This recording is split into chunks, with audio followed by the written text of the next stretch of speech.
Hey, this is four-time Black Belt World Champion Dominica Obelenite. If you guys are looking to level up your jiu-jitsu game with awesome jiu-jitsu courses on mindset, strategy, and beyond, make sure that you guys check out BJJ Mental Models Premium. I myself have a course up there, so make sure you guys check it out. Let's get you guys on that next step in your jiu-jitsu journey.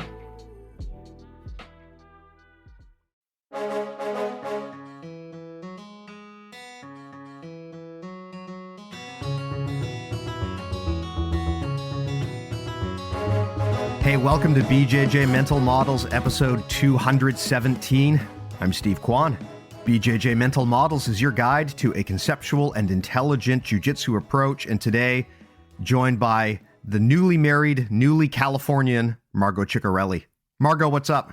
Hi, Steve. How's everything? Not bad, can't complain. Same old for me, but a lot's changed for you, man. You got a lot of updates.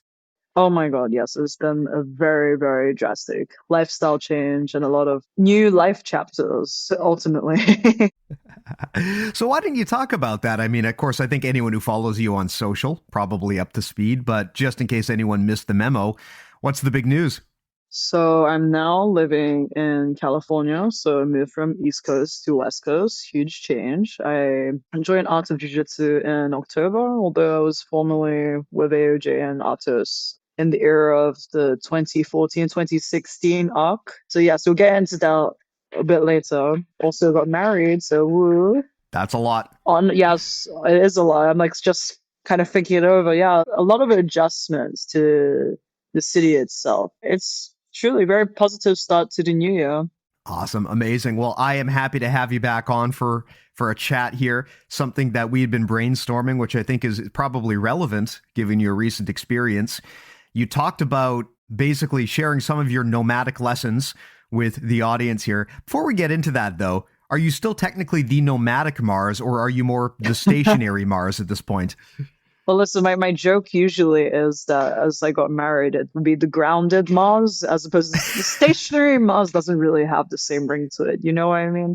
I think at heart, I'm always going to be nomadic and free spirited. So that never changes. Although I did change my Instagram handle to my name, but I do actually still have ownership of the Nomadic Mars Instagram handle. So, I can't leave that part of my identity. But for sure, I'm definitely a lot more domestic than before. It's truly an unbelievable evolution of my life currently. The domestic Mars. The domestic Mars. There we go. That's pretty good. That's pretty good. I think Meg would enjoy it. Yes, she would. All right. So, I mean, this is as good a time as any to launch into the topic. We'd been brainstorming for a while, and something you'd proposed talking about here on the show is sharing some of the lessons from your journey. I mean, of course, one of the things that has been so defining about you is the fact that at least up until now, you've lived that nomadic lifestyle, a lot of travel, a lot of visits to a lot of cool places. But of course, you're trying to balance that with becoming a world-class athlete and maintaining what you need to operate at that level. And that's something that I personally have been curious about. So many people kind of have a home gym, and most of their jiu-jitsu training lives and dies within those walls. But there's got to be a whole series of challenges for people who want to live the kind of lifestyle that you have lived, or alternately, maybe they're just looking to find that gym where they can achieve the highest level of training that they can achieve for themselves. And I'd love to pick your brain on this in terms of what you've learned in this journey. I think in the much earlier years of my career, like white and blue belt chapter, I would say that the method of which we understand how to learn, how to structure our training, whether that is going to be outside of the classroom, because you don't usually have control of your training environment at that stage. I think I've been like very lucky during my journey from purple to black to actually have a lot of flexibility in creating the room, but I don't think a lot of people normally have that luxury. So what I would say, like, number one is if you are to become world class from anywhere, the number one thing is understanding how to self-evaluate yourself. So understanding each time that you roll, what are some tools that you can use that you can reflect on the roll in a productive manner. I think I actually got really lucky to have some guidance from some of the more senior students at one of my previous gyms in Hong Kong that it wasn't so much that I was taught a lot of different techniques by this particular person, although he did also do that. What was the most defining thing that I learned from him really was, okay, how should I learn? How should I train? This is how I should look at myself when I'm rolling. And I just started to keep refining that method.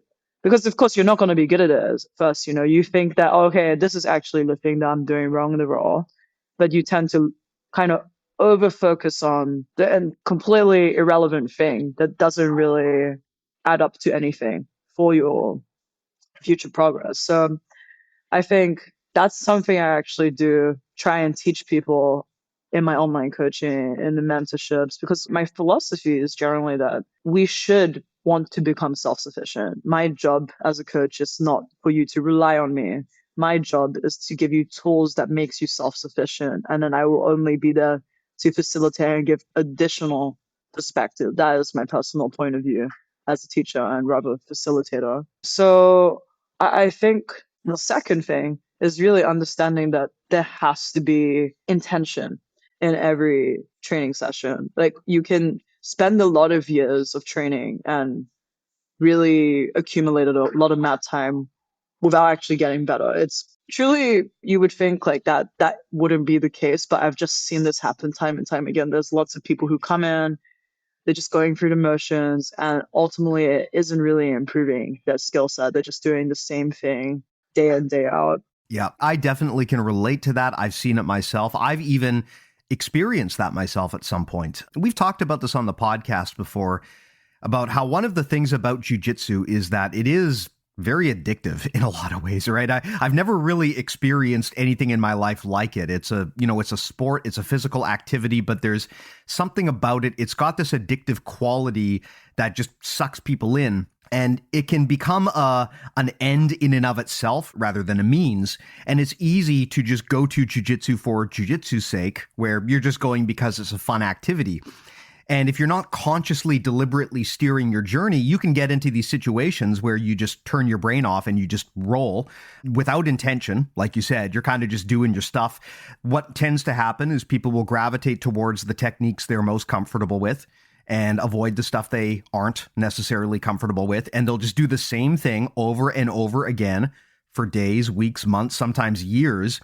And I mean, you can get marginally better doing that, but you're not going to see the big breakthroughs that you would get if you shake it up, or if you get good feedback from people, or if you deliberately steer into new areas that you haven't before. And all of this ties into what you're talking about there, the importance of steering your own jiu-jitsu journey, which is such an important part of the journey itself, and something that I think not enough coaches actually talk about. I'd love to hear more about how you steer people in that direction to become more self-sufficient like that, especially at the higher belt levels where it becomes more important.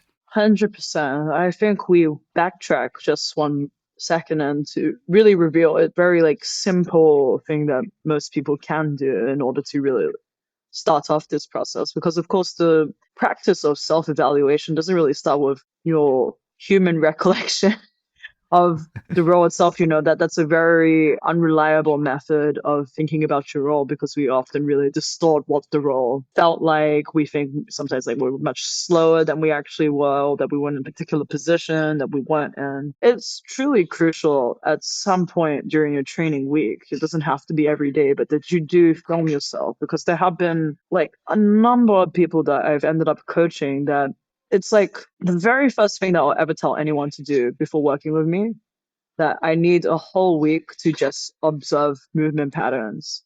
And observing movement patterns generally is going to be coming from a collection of tape footage that they provide me with. And by accumulating that, I'm able to look at the videos, analyze the movement patterns, but then also do that with the person to teach them what I'm actually looking at. And that is kind of the beginning of the process of okay, I'm going to guide you through how I would evaluate the video. And slowly you're going to try and look for the same things. Slowly you're going to try and inform yourself with the same types of questions that I'm asking myself, this self-inquiry process. Asking the right questions is so critical in order to steer you to the correct destination, or having clarity of what your goals are. It honestly, like, a lot of the roadmap to becoming world class from anywhere is really having clarity in your goals, so setting the goals, accountability from someone other than yourself. So of course, jiu-jitsu is not a solo practice. It is a partner practice. Therefore, you will have a training partner who can, I would hope at least, that will keep you accountable. Because often, in order to push yourself to do hard things, there's people who are obviously self-driven. Maybe they can do it by themselves, but usually it really is, at the end of the day, it's a very social sport. Like, we do need the help of our training partners, even if you're not the sort of person who has a home gym, or maybe you're traveling a lot, so you don't always have the same training partners. But I think something that was so helpful for me, like just approaching jujitsu and everyone that I met with kindness, curiosity, and an open heart, really. Like, open heart and open mind. Because, I'm not looking, at the time, I wasn't looking really to just like take things from other people. I wanted to share as much jujitsu as possible, which really is the same motto that I live by today. I'm just trying to share as much as possible. I truly believe that it is like, it's an exchange, it is a give and take. The more that I was giving to others, they would also give me back the accountability. I'm like, hey, can you help me do this? Oh, do you mind like spending some extra time with me after class? It's just really a very, very human thing, rather than thinking I need to get better. Like, the way that we frame that sentence, like, I need to get better. But it's rather that, okay, like, how do I become a part of this community also? Because I think a lot of people think that being nomadic also sounds very kind of like, oh, you don't actually ever really get to bonds with your friends. And that's not necessarily true. It is truly dependent on how you choose to approach the situation. Because I do think it's really critical that you form strong social connections in each gym that you're at. If this person's goal is like, okay, I want to not only be world class from anywhere, because being world class from anywhere could also insinuate, okay, I am just somewhere in the world where there maybe isn't access to world class jiu-jitsu, but you do have a home gym. So you're still technically at one location, and maybe you cross train a little bit. Being nomadic, I do believe, is like a totally different, it's even more different approach. So I think the first thing that I want to share with people is just being world class from anywhere, but you have a home base and you're potentially open to cross training. So, but filming yourself is like the number one thing. Like, so many people are shocked. The first time I asked some of my students to film themselves, they review the footage and like, wow, I've never seen myself raw. And it's such a crazy thing, at least for me, to hear, because you obviously can have the notion of how you're moving physically in your minds, like after you try and record the role, but having the ability to look at the role and to review it, so you have a visual point of reference, that is truly one of the most powerful tools that we can use. And that's the reason why, for example, like for grappling, and we have so many other subscriptional sites that they're providing jujitsu that is providing a visual point of reference that allows people to continually try and imitate and emulate the highest level jiu-jitsu players around the world. That is very, very crucial, because you can see, okay, this technique works because XYZ athlete did this at the world championship. Like, this is what it should look like. That's always one of the first things that I'm telling people. Like, number one, if you can emulate, you're going to get the aesthetic of the move at least correct. And when you have the aesthetic, you can kind of work out the underlying mechanics behind, okay, what is making this sweep work? What is making this submission work? Et cetera, et cetera. Yeah, absolutely. I love that point about tape study too. So many people will obviously understand that there's benefit in watching other people roll, but many people neglect to watch themselves roll. And usually it is an eye-opening experience when you do that. I remember the first time I ever watched footage of myself rolling, I was shocked because there were things that I thought I had always done when I was training, certain motions that I thought that I'd always used. And in fact, I'd taught other people and I've said, oh, well, when I do this move, I put my head here and this is what I do. And then when I actually watched playback of myself, I realized shit, I don't actually do those things. I thought I was doing this, but what's actually happening is quite different. The image of how I roll in my own head is very different from what actually happens in reality. And man, we have the benefit of having cameras in our pockets now. It's so easy to just bust that out and record just a quick clip of yourself rolling. And I know sometimes people are shy about doing that, but it's such an eye-opening experience when you see yourself from a third person perspective. You'll probably realize you don't actually grapple the way that you thought you did. And it could be very educational. 100%. You know, I think ultimately what it is, and this is the part where sometimes self-coaching can become a little bit troubling, because it's truly mainly about the psychology of the person and their fears. You know, like sometimes it's about judging oneself. Like, oh my God, I don't want to see how bad I look. You see how there are all these narratives that actually, like, in order to be successful at jiu-jitsu, you cannot create narratives around what your jiu-jitsu is. And this is just a very human thing, you know. We often do create narratives in our daily lives. And we also create narratives in the training room, like XYZ person is super aggressive. But that's the perception of our training partner, for example, right? Or like, to give more relevant context, for example, if I have a narrative around, I can't sweep XYZ person, da da da da da, you're already setting yourself up for failure. Rather, when you review the tape, I do recommend that most people don't try and judge the tape like that, because that's not a constructive statement. What would be constructive in evaluation is like really assessing as rationally as possible things that we can actually review, like base, the posture, the tempo that the person was moving. Like, what's your tempo versus your partner's tempo? Where is your hand placement versus your partner's hands? Were you second to engage? Was your partner first to engage? These are things that will be more constructive for us to discuss. I think filming is definitely a very vulnerable thing, but that's the first step if someone is to go towards this path of self-coaching and becoming world-class from anywhere, not being dependent on their current coach, because it's not as if of course you can listen to your coach wherever you are, no matter what country you're in. Of course, there's always something valuable that you may be able to take away from them.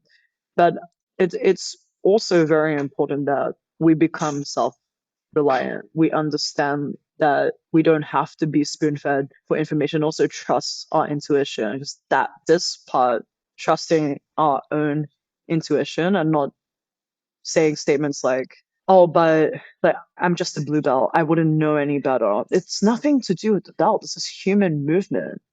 Like, we're all very intelligent humans for most people. Most people, Steve, not everybody, but most people.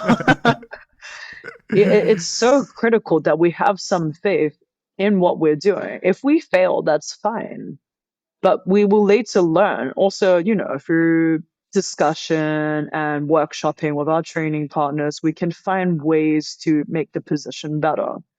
But that should be the lens of how we have to approach things, has to come from a positive place. It cannot come from a position of negativity usually.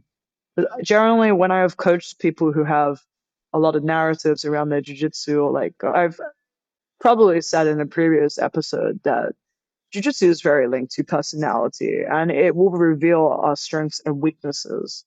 As I pretty sure that I mentioned, that I am personally very conflict avoidant, and I tend to be a counter player because I'd rather the other person speaks first and that I would go second. I listen to them first and then I would speak second after I've heard what they have to say. And also, you know, that also for myself, like I have the self-awareness, but self-awareness is the first thing that we need to have in order to actually improve. I have the self-awareness that I'm a counter player. And sometimes that makes it harder to win because I've allowed my partner to engage first, right? If I'm able to impose first and shut down everything immediately, that would be the simplest route to winning. So really being able to evaluate our narratives is also going to teach people, like, what does it take to win? If that is like someone's personal goal, we're trying to win. Okay, what's the easiest way to accomplish that? Is that the way I want to win? So you can already see how this leads into the self-inquiry process and a little bit into the goal setting area too, because I do believe that when we say world class, this means something different to everyone, right? For example, in my context, being world class is being a world class competitor, that I want to be number one. That on the other hand, I also want to be world class in my jiu-jitsu understanding, which that's not necessarily related to winning though.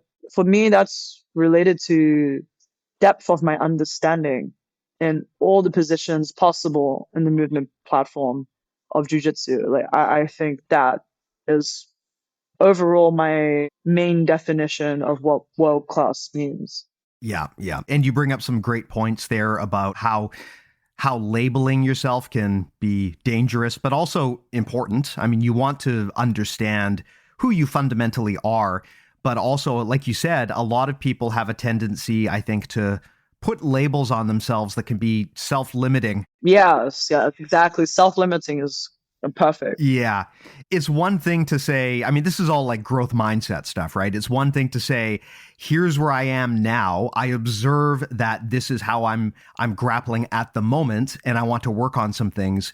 It's very different to say something like, for example, I'm just not very athletic. You hear that a lot from people where they'll say things like, oh, I'm just not very athletic, or, I'm a bottom player, stuff like that. And look, if being a bottom player ties into your strategy and it's a deliberate focus of your development, that's cool. But if you have to be careful when you slap labels like that on yourself, because you can wind up turning them into self-fulfilling prophecies. I was just about to say that. This is so, so true. Yes. The more that you reaffirm it, it's like a little bit what we're seeing in this era that sounds woo-woo to a lot of people, but like self-affirmations, like I am this, I am that. But it is so true that if you continually keep telling yourself, I'm a failure, or I always do this wrong, I always fuck up this, then you're going to really set yourself up for failure.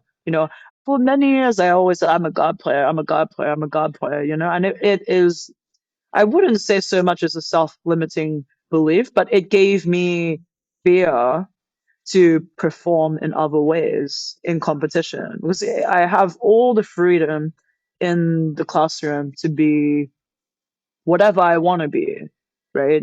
But like I know, like when I evaluated myself in the past, I was limiting myself through the labels. I was like, I'm only successful here, therefore I will not have success in other areas, right? And that's very dangerous, especially at the highest level. If you're already thinking like that, you're setting yourself up for failure. The mindset has to be one, as you said, it's a growth mindset. You should not be thinking about the failure. Actually, ultimately, if the failure happens, like it happens, and then we reevaluate again, and then we just do better from that. Yeah. What actually should be happening is that I have knowledge in this area, but I am unclear on how competent I am here. So I'm going to do some testing here. You perform the testing and see what results you gather. From the results, it's like pretty much like performing a scientific experiment. Like, but you can't like already say, oh, I think this experiment is going to fail.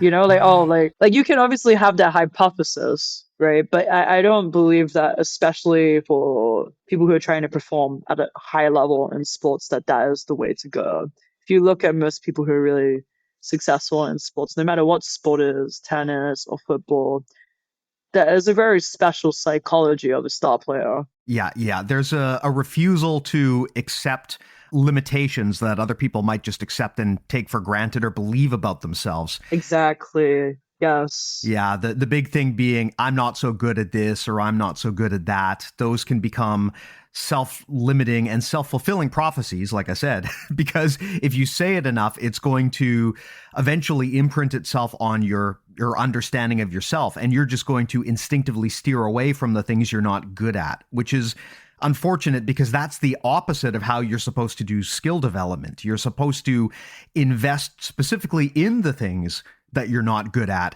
and becoming aware of and accepting of those areas where you're not great is part of performance improvement. Something that I've noticed, as you know, on our premium site, we do hundreds of technique reviews for people. And one thing that I notice, especially people at junior belts, is they have a tendency to curate the footage that they'll send in. So they'll send in footage that makes themselves look good. But the problem is sometimes the stuff that is most helpful is to be vulnerable and send in the stuff that's going to make you look like shit. 100%. 100%. Yeah. I've also done that for my personal online coaching where my guidelines for sending in videos are very specific. And the guideline is usually that I want to see a video of the person rolling with someone that they rate their training partner to be roughly the same skill level, than someone who's above the skill level and someone who's below the skill level. So I want to understand also, like, what is their perception of their training room so they can start to assess more accurately. And I think in this way, they can still have the confidence booster, like, oh, I'm submitting something where I look good. I'm submitting something where, like, oh, it's pretty even. And then they're being vulnerable. So there's that mixed video archive that we're building up, that I can see the best of them. I also see the more vulnerable side of them where they're failing. So I think, like, as a coach, like, that's really important, that we're not only highlighting weaknesses, because again, it is very difficult to evaluate narratives, and a lot of the work that I do with my athletes, like, really is in this area. It's the psychological part, the narratives, the approach, because the technique part is actually quite easy at the end of the day. The biggest limiting factors comes more from the mental side. When I think about, again, trying to become world-class from anywhere, like, the main hurdle that most people have to really get comfortable with is you are going to go through a lot of adversity. There are going to be a lot of obstacles in front of you. So really nurturing a positive mindset, one that's optimistic, that will take you through to whatever goal you may set, especially for those of you who might be listening. Your goal is to win world championship at blue belt or purple belt. Maybe you just want to enter a major and win your first 2 fights, like anything. The first step is really, you need to have self-belief. And it's obviously easy for me to say that. I think I was lucky in that I've had self-belief in myself my entire life. I have a delusional amount of self-belief. I think that's why I'm, like, pretty much made for competition. And, like, as a coach, like, I can understand that when people don't have that, it is going to be incredibly difficult. But that is the work of the coach, to nurture the mindset of the athlete. Without this, like, everything will become tremendously harder. If you have an enormous amount of self-belief, you understand that no matter what, you're going to be successful. If you put in the work, if you put in the effort, you are going to be successful. And you can see how this kind of sounds like an affirmation. This is the clearest path in my mind that will help most people. There's no special tricks to becoming world class. Of course, it helps if you're at a world class facility, because you're surrounded by people who are also really high level, that have the same goals, etc. But it doesn't mean that it's impossible to become world class from a gym that doesn't have many world champions, for example, or not a very competitive school. There's always a way. Yeah. And I like how the big thing you're driving home is that you can't be totally dependent on your coach to completely own and direct your training. This is an interesting thing that's come up a few times recently on the podcast. A while back, we had Robert Drysdale on, and we were talking about what's changed in this latest generation of grapplers versus the generations that came before. And one of the things that Robert brought up is that from his perception, a lot of students expect the instructor to basically fully carry the burden of learning and development, whereas to some extent, the student's really got to self-direct. The student has to take ownership because there's only so much the instructor can ultimately do to help you. Like you said, they can show you a technique and you can emulate it, but ultimately an instructor cannot live inside your brain. They can't think what you're thinking and understand where you're at specifically. So to some extent, to really be fully and truly self-reflective, you have to do that yourself. It has to be a practice that you take on. And a lot of students, and I think maybe this is just a cultural thing with martial arts, but a lot of students, they kind of look at their instructor as the master and they Yeah. just do what their instructor says. And you can, at white belt level, that might make sense because you simply don't know anything better. So the best thing to do at that point is listen to your instructor. But as soon as you start getting semi-competent, you've got to start taking more ownership of the journey yourself. And of course, that becomes difficult because you don't always know where your own blind spots are. So yeah, there's a challenge here. It's a kind of a bit of a paradox because on one hand, yes, you want to be confident and you want to believe in yourself. But on the other hand, you also have to acknowledge that you do have weaknesses so that you can work on those weaknesses. So it's kind of a tricky thing because you have to maintain belief that you'll be able to make things work at the end of the day, even if you're not quite there right now. And that kind of long-term growth path is sort of key to what separates a growth mindset, I think, from someone who just says, yeah, I'm just never going to be very good at this.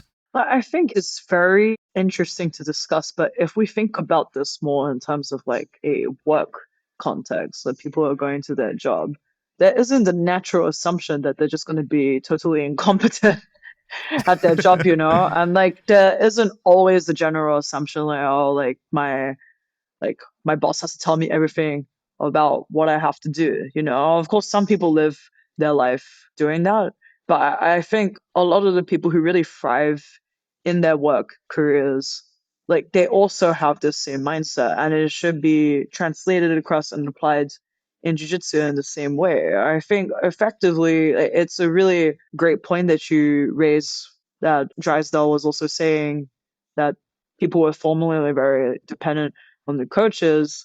And, it leads into my point that I was saying a lot of people are spoon fed.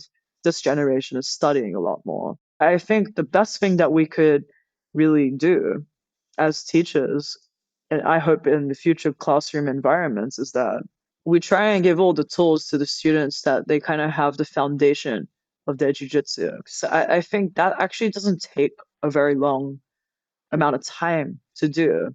It's so easy to allow our ego to get involved with that because in the past, I don't believe people were very good at creating curriculums. There wasn't much thought into curriculum creation, right? So often, like you're either repeating the same techniques that you've already somewhat learned, and then you're kind of getting very random techniques that are not at all related to the jujitsu. By teaching jiu-jitsu with a systems-based approach, like you can see like there's players like Joseph Chan that haven't been training very long, but because they've been utilizing a system-based approach with the learning, like, his knowledge is greater than a lot of people that have been training over a decade. I know people who've been training a decade who are going to him and like, wow, like he really knows so much and he's able to really utilize the information, but also apply it in the training room on the competition map. That is a great example of what it means to be a modern grappler, in my opinion. He's pretty much been studying Danaher's instructionals online. He had a training method in mind. It was very clear what he wanted, and he did the specific training. He had intentions in practice. There weren't any narratives. He basically trained. He was in the middle of nowhere in China. There are not a lot of good grapplers over there, in comparison, at least, to America and Brazil, where there's an abundance of amazing schools. Truly, like, I do like give Joseph a lot of credit for what he did out there, and I know that he was following some guidance from Rob Biernacki and Steve. You know his name. I forget his name right now. Whose name? I don't know. Who are we talking about? Give me a hint. The guy that works for Rob. Oh, Rory Van Vliet. Yes, yes, yes, yes, yes. There we go. There we go. My bad. Yeah, so I think like they obviously have a very conceptual approach, which is very helpful also with the learning process. Yeah. I think between having the system-based approach with the injection of conceptual learning, that has been the major advancement in the modern jiu-jitsu learning era. Of course, we have, again, an abundance of subscriptional sites. There's so many resources online that give us visual points of references, but also we have access to world-class grapplers, like from the touch of a button these days. when I started jiu-jitsu in July 2012. Like, I really didn't have the same access. I did have to travel to world-class facilities in order to understand, like, okay, this is what they're teaching here. This is how they move here. Let me emulate that. Let me bring that back. Now let me show my training partners.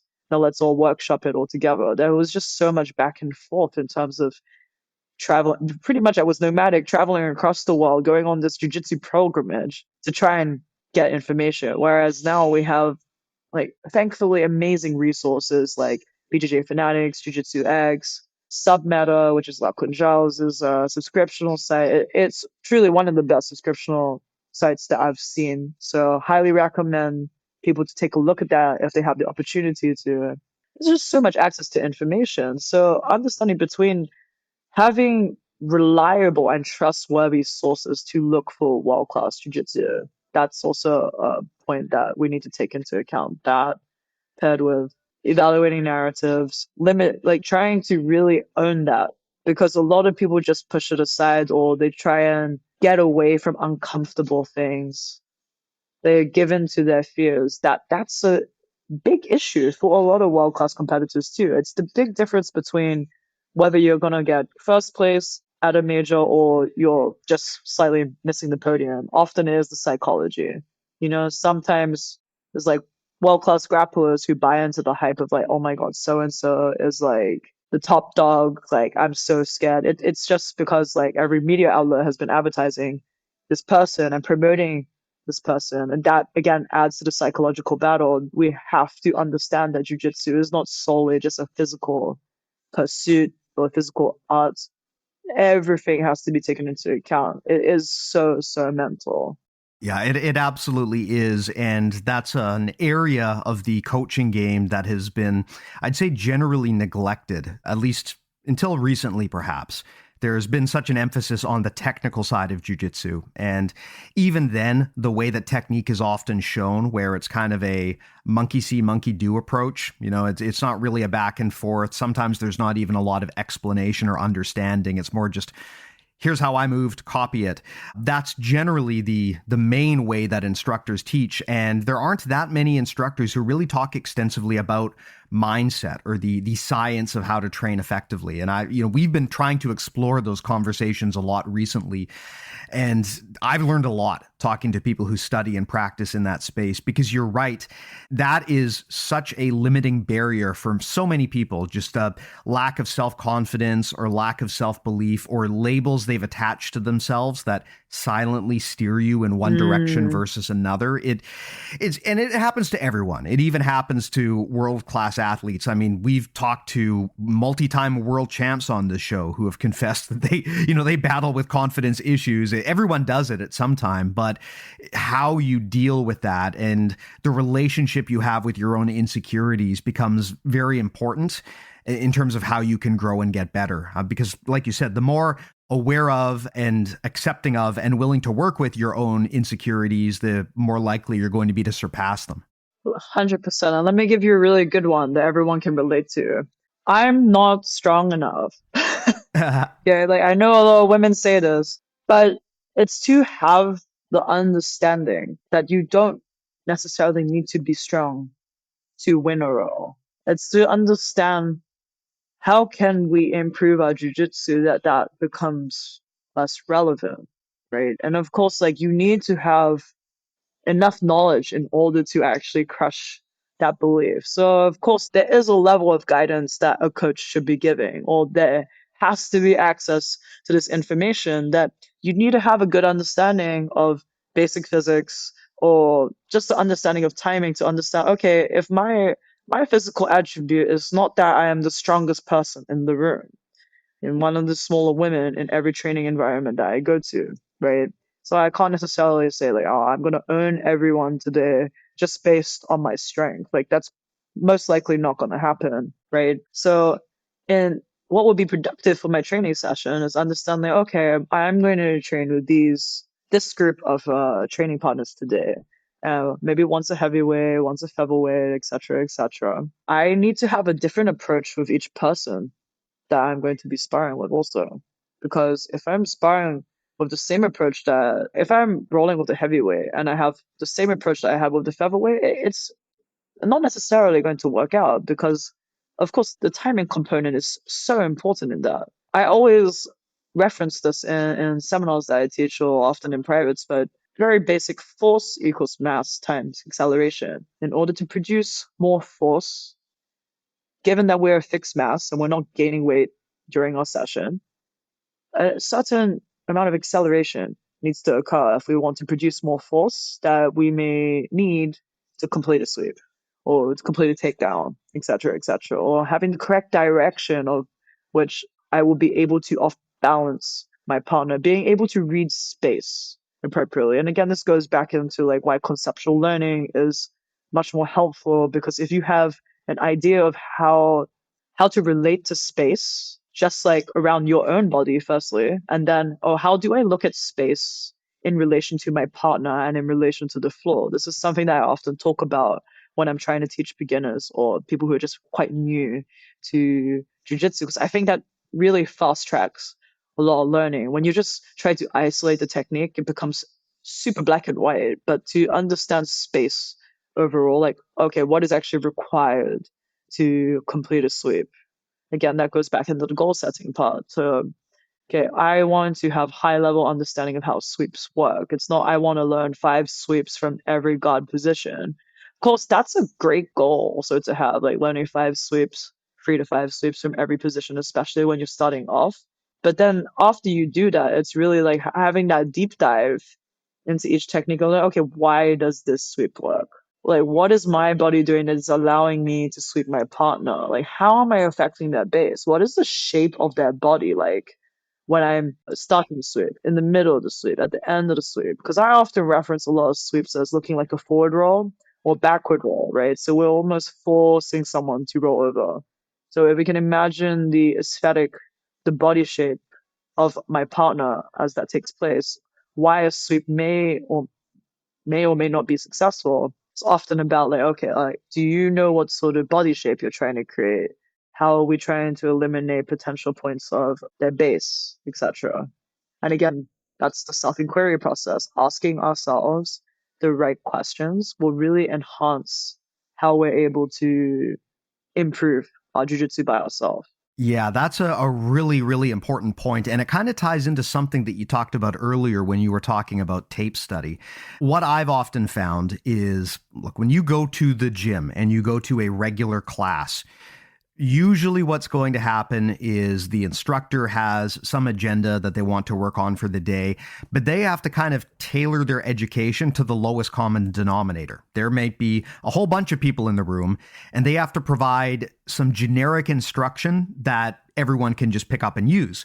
But sometimes the important stuff doesn't get covered in that. Right? Your instructor might be talking about, oh, well, you put your leg here and your arm here and everyone follows along. But just because you technically know the steps doesn't mean you can actually execute the technique against a resisting person. What often makes the difference in terms of making a technique effective is, like you said, understanding the timing, understanding the context of when to do this, understanding how you can chain and set up into what you want to do and how you can do that in a way that your opponent doesn't know it's what you want to do, right? Being sneaky like that. These are things that often escape the general class. So they're not things that are likely to come up just by listening to your instructor. They usually encourage a degree of self-reflection. And again, on the topic of tape study, that's where getting video feedback from coaches is awesome, because they'll point that out to you. If you record yourself doing a 3-minute roll, you send it to someone else to look at, you're probably going to get a lot of feedback about timing and setup and strategy and things that might not come up if you're learning from an instructional or if you're just showing up to the fundamentals class. So again, to hammer it home, having someone review and observe your rolling and how you move in detail is just such a game-changing concept, right? Like I said, we do this a lot and I've seen how much impact that has on people, but it does require you to be vulnerable, to go outside of your comfort zone and to show your weaknesses, right? You have to kind of record the things you're not good at and give them to someone that you really respect and be willing to have them rip you apart, right? It's a process that takes some getting used to, but it's so valuable to do.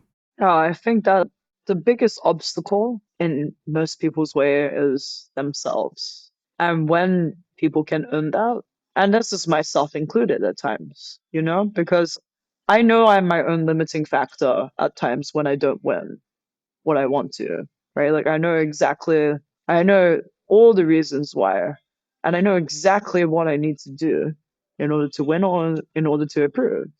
But will I take the actions that will allow me to get there, right? But often if something's so uncomfortable or I'm tired, that there's so many things that we can say to justify it. But at the end of the day, it's being really clear cut with yourself and understanding that you know that you're in control of the outcome. You know that if you do the specific training on the area that you're bad at, that you will get more data on it and that you will get better at it, because the more you do something, you generally will get better at it.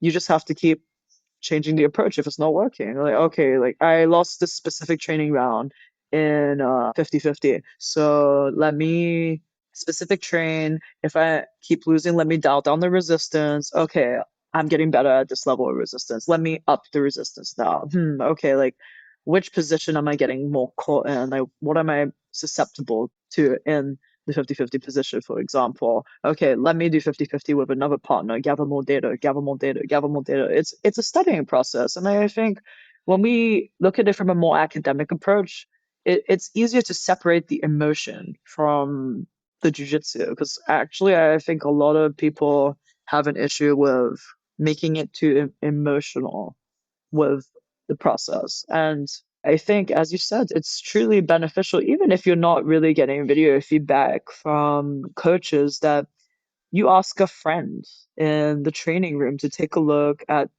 your role. Like, hey, can you watch me roll the next round with XYZ person and give me some feedback on what you think I could do better? Or like, I'm working on this position. And you just like, yeah, give me your perspective. And ultimately, regardless of whether they give you something helpful, you have an additional perspective. And each time you keep doing that, that's just more accumulated data. Yeah, yeah. And then you can make better judgments. So like, okay, like I should do this next time in this position. That all adds up ultimately. Because of course, like, I understand there's a lot of people who they're hustling out there. Like I know so many of my friends in Europe and Asia, they're hustling out there trying to get to like the biggest championships. That they're not just there. Yeah, every penny that they save is like going to a championship. They can't always afford to get privates or to get video feedback. So like I resonate and I feel that, because I was once also in that position as a younger grappler. So this is part of the process. Like if you want to be able to become world class and you can't always afford to get like those extra little things, that this is the way. This is the way that we have to approach the systems based approach. So I like concisely try and summarize everything. You have to put systems in place. You have to really address what your weaknesses are. You have to be very clear with yourself what your goals are. And it doesn't have to be just one goal. Like one can be a positional goal, one can be like a championship goal. One could even be just like, I want to be more confident in my top game. I want to be more confident overall as a grappler and fight without fear.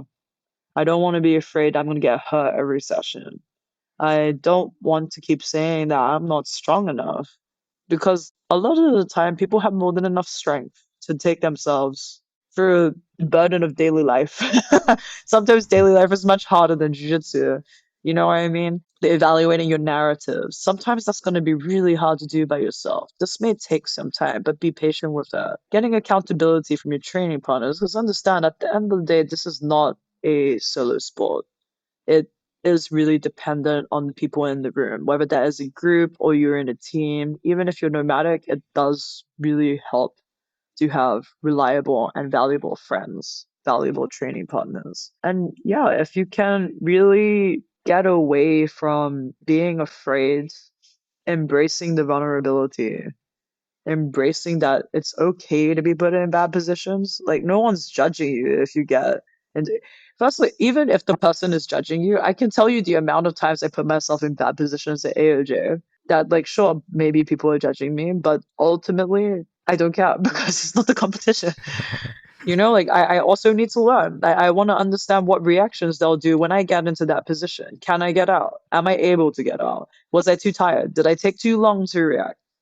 Again, this leads into that self-inquiry process again. All of that is data collection. And if I don't put myself in bad positions in the classroom, when am I going to do it? I'm avoiding the hard stuff that will make me grow. Ultimately, of course, I don't want to get in a bad position in competition. But to have the confidence that I can get out of the bad position is what will also assist in eliminating those self-limiting beliefs. Because you will feel almost invincible if you can escape from a bad position, recover, and get back into an offensive cycle. That is part of actually what I think has really reinforced my positive psychology over the years, because I was training in Asia, like back and forth between the States and Asia, and the level of jiu-jitsu is not as high over there, you know? So there's no point in me trying to smash everybody every day, because what would I get out of that? It was much more helpful for me to really put myself in bad positions. And also, like, that's part of what I mean by give and take. You know, I go back, I share information, put myself in bad positions, but I let them work in a way that is still realistic, but also like, okay, I'm gonna recover this way. Then they ask me, oh, like, wow, how did you recover from that? That was crazy. Da da da da da. I'm adding to what they know about the recovery process and the retention process. Then they're also getting smarter. They're becoming more educated with their reactions. Like the whole ecosystem flourishes and becomes better. Because if you're not at a world class facility, you are able to kind of create this world class effect that if I make one person better, they will make another training partner better, and the whole ecosystem will improve. That ultimately takes time. For example, in Hong Kong, like it's been a lot of back and forth over many, many years. But I can tell you, like definitely there are many high level grapplers in Hong Kong now. So then again, it's not on the same level as the States, but it's definitely a lot more high level than when I started. Like definitely a lot more high level than when I was there in 2013. And that is massive progress, you know? Like so these things take time. The sport is still very young, but I think if we contemplate on all these points that I shared, like really like have a structure, address your weaknesses, set yourself a training task, set yourself goals that like different types of goals. You can have the more macro goal that's going to be a little bit more long term. Have a short term goal so you also incentivize yourself like, hey, I am doing pretty well. So I think people often stop themselves from praising themselves. It's usually something negative, like, oh man, like I got my ass beat today. It's like, yeah, I got my ass beat, but like I had a pretty good sweep attempt. Like I didn't fully finish the sweep, but I think if I adjust my tempo change in the application of the move, that I'll be able to get it next time. That for me is what's going to be the positive response and the way to develop and to be happier in the training room. So ultimately, Steve, like what I want for most people in jiu-jitsu is that they're enjoying themselves. It's not necessarily about being world class. If you enjoy it and you're passionate, you're probably going to be world class at it anyway. This is really how I became the person I am today and why I am where I am. I'm just passionate. Yeah. And I just keep it going. Yeah. So I hope that helps the people that end up listening to this. I think it will. I think it will. I mean, it is such a common problem. I know people tend to beat themselves up over this, but yeah, your ability to roll with the punches and learn that you can overcome loss and you can use loss as a learning vehicle, which is so important, right? No one gets everything right 100% of the time. The difference is just what you do when you make a mistake. Do you use that as feedback to funnel back into the process so you can do better next time, or do you dwell on it? We had Brianna St. Marie do a review for one of our premium subscribers recently, and I really love some of the feedback that she shared. There was a guy who was stuck basically in a defensive cycle in a leg entanglement, and Brianna said, look, I get it. This is a scary situation. You're struggling. You don't feel like you're doing well here. Don't worry about it, because I've been there too. Right. And I mean, look, if she can say that and admit that, then I think everyone should be able to willingly say and admit that, look, some days we get stuck in bad situations. It's not a value judgment about whether you're good or bad. It's just part of the process. It's in fact a good thing if you're getting stuck in bad situations, because that's where you're most likely to get the best learning results, right? Is if you go into places where you're not good and then you focus on patching those up, it can be so beneficial. So I think it's important for people to understand that that's a universal thing. It's not just something that champions do. It's a mindset that anyone can adopt and integrate into their training. Like champion's a label too. Exactly. We're all human at the end of the day. If one person is capable of doing it, you're definitely capable of also doing it.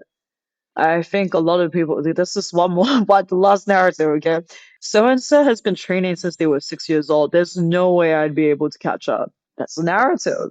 Yes, it might be difficult. It's not impossible. So people have to stop telling themselves that it's impossible because that is already the biggest barrier. I'm too old to win an adult world, da da da da da. It's a narrative. If you want it bad enough, that's just simply what you need to evaluate because if you want it, go get it. Find the way. Create the structure. There are like so many people that have an intelligent approach these days. Like it's really empowering also for me to see it, liberating almost because I was for a very long time I was like, oh my god, everyone's doing things in such a backward fashion. I'm like, oh my god, it's like a Jurassic era of jiu-jitsu. I'm like, we can do things so much better. Everybody would be evolving at a much faster rate. And now I'm definitely seeing the evolution of which like people are like really taking control of their own learning. They're not waiting for their instructors to like just show them everything. Like they're thinking more critically because honestly, what this is critical thinking. It's a critical thinking exercise. If you're able to critically think, or rather refine your critical thinking process, refine your self-inquiry process, then wow, you're going to just see amazing results. So guys, I think that's more or less why I wanted to share. If you do have more questions or personal questions that you have for me, please feel free to contact me on Instagram at Margot Ciccarelli. I know I have a challenging last name, but you can find it somewhere on BJJ Mental Models. Otherwise, I am also available on the BJJ Mental Models Discord channel for the premium users. So if you subscribe to the premium service, you have a method of talking to me through the Margot Dosing channel. And yeah, thank you so much for inviting me back on to the show, Steve. Thanks for coming by. You know I love having you on, Margot. One last question. And by the way, I'll put all of these links in the show notes, so don't beat yourself up if you're having trouble remembering people's names and how to spell it. Just go to the show notes. There will be a link there you can just tap to find Margot. But if people were looking for that guide in this journey and they were looking for someone to help them become a world-class coach, how can they work with you and how can they make that happen? So again, if they reach out to me on Instagram, DM is always going to be the best way because we're inviting a personal dialogue. Otherwise, you can also look at my website, margotciccarelli.com. Alternatively, I do believe the URL, the Nomadic ID, is still active. So the nomadicid.com. You can see what all the online coaching services I do provide. I usually have two main services that I do provide for people for 2023, which is month-to-month online coaching and also online mentorships, which are a little bit more long-term. They don't operate on a month-to-month basis, but rather it's 3 months, 6 months, and 12 months, or otherwise. If you're longer than that, then again, that's a custom plan, and we would discuss that either in a consultation. But you can also look on my link tree on Instagram. You can schedule a free 15-minute consultation there through my Calendly link.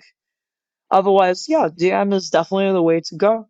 Feel free to open a conversation with me, or even if you have a technique question, you just want to get out of the way. I'm also doing some reviews now on the BJJ Mental Models. You can get a sample of what it feels like to work with me and just leave some meaningful notes for me. So then I also personalize how I do review your footage.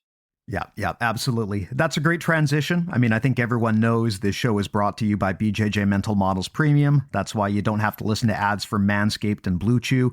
If you don't know if you don't know what BJJ Mental Models Premium is, it's our subscription service. It's very different from most of the other subscription services, which are mostly technique libraries. Ours basically has 3 parts: content, coaching, and community. That's the reason you would sign up. In terms of content, there's over 50 hours, I believe now, of educational audio style conversations like we have here on the public feed, except we go into way more detail and we kind of structure things in a more course-like manner, but it still maintains the conversational flow that we do here on the podcast. In terms of coaching, like Margot said, if you're a subscriber, then within reason, we'll do some reviews for you. You can upload your training footage and we'll break it down and give you feedback. There's a ton of high-level pros on there. Like Margot said, she's been helping. Brianna St. Marie's on the team. Dominika Oblanite. Rory Van Vliet, you mentioned, is on the team as well. So it's a great way to get some of that high-level feedback if you don't have direct access to it at your gym, and it's hard to beat the price. And then the third part is the community. We've got an amazing Discord and an amazing group of people, so I do recommend trying it out. Free for the first week, so please do consider it if you haven't already. You can check it out at bjjmentalmodels.com, or alternately, again, I'll just put the link in the show notes to make that easy. But Margot, thank you so much for coming by. Really appreciate it. So happy for you with the new move. So happy for you with the marriage. A lot of moving parts right now, but it's exciting, and I can't wait to see what you do next. Thank you, Steve, as always. I'm sure to keep everybody updated. Awesome. Thanks a lot. And thanks to the listeners as well. Truly appreciate your time. Take care. We'll talk to you next week. See you soon.